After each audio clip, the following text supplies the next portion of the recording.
Dubai isn't tax-free, but it is low tax. Let me introduce you to Molly and Polly, two twins from the UK. They both inherited £2 million and they both invest it into a single residential property. Molly is an accountant and she lives in the UK, and Polly lives in the UAE and she just seems to play a lot of tennis. I've been kind to Molly in the UK and I've assumed both properties yield 5% gross, both appreciate at 5% per annum, and both have a 60% loan-to-value mortgage and a 5% interest rate. Both properties are held for 10 years and then they're both sold.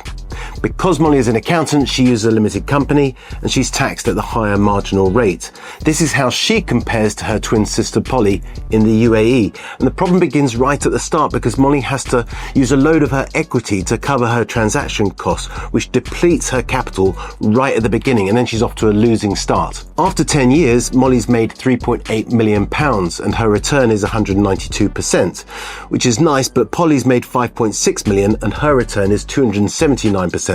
Her income wasn't taxed. It was the same yield, same interest rate, same capital appreciation, which it wouldn't be. It would probably all be better in the UAE. But a difference of £1.8 million, Polly has increased her money nearly 3 times. Extended the term to 15 years increases the gap to £2.2 million.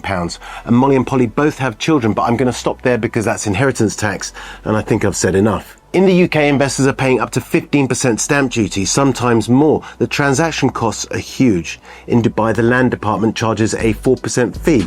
In Abu Dhabi, it's only 2%. There's no council tax, there's no tax on rental income, there's no capital gains tax, and there's no inheritance tax.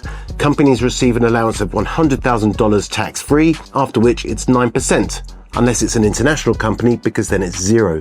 You don't need to worry about offsetting mortgage interest because there's no income tax to offset it against, whereas in the UK, income tax is up to 45% until they put it back up to 50% again.